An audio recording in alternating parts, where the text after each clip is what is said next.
এই ঐতিহ্যের আড়ালে রয়েছে এক নীরব কষ্ট।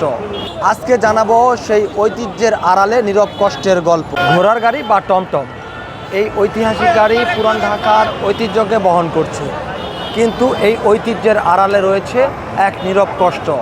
প্রতিদিন ঘন্টার পর ঘন্টা যাত্রী বহন করছে শারীরিক অসুস্থতা এবং ক্ষুধার্ত অবস্থায়। আজকে জানাবো সেই ঐতিহ্যের আড়ালে নীরব কষ্টের গল্প। পুরান ঢাকার ইতিহাসের সঙ্গে টমটমের সম্পর্ক প্রায় ১.৫ শতাব্দীর। ইতিহাসবিদদের মতে 1856 সালের দিকে ঢাকায় ঘোড়া গাড়ির প্রচলন শুরু হয়। তখন এটি ছিল নবাব, জমিদার ও আভিজাত শ্রেণীর অন্যতম প্রধান বাহন।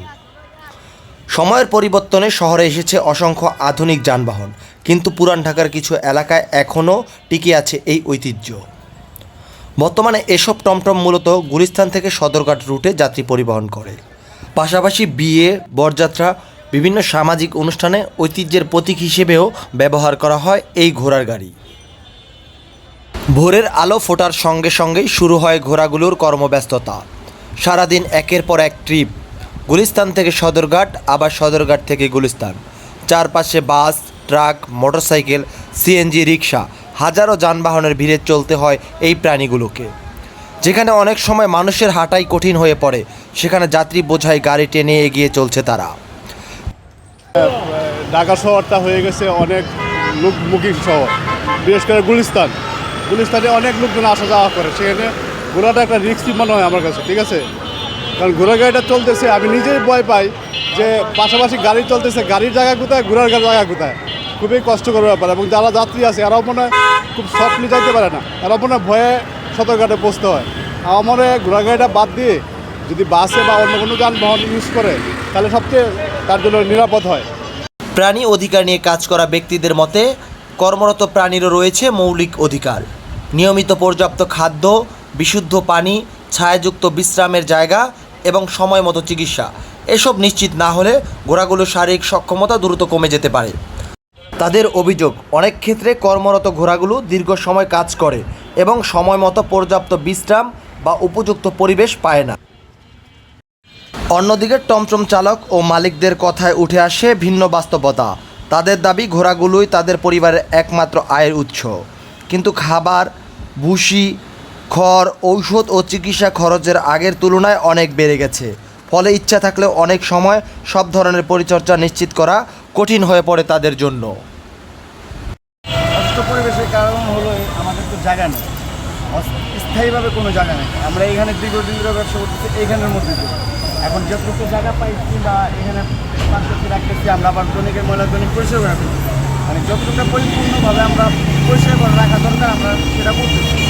এখন আমাদের যদি বিশেষ জায়গা থাকতো তাহলে আমরা এই জায়গাটার মধ্যে সুন্দর করে রাখতাম। এখন আমরা হলো রোডে গানে থাকি, আমাদের ঝড় বৃষ্টি হলো, ঝড় হলে বৃষ্টি হয়, রোদ হলে পুরতে হয়, এইভাবে আমাদের দিন চলতেছে। আমাদের তো সরকারের মাধ্যমে তো আমরা একটা জায়গা পাইনি কাজে আমাদেরকে স্থায়ীভাবে দিচ্ছে যে তোমরা এইভাবে এই জায়গাটা স্থায়ীভাবে থাকো।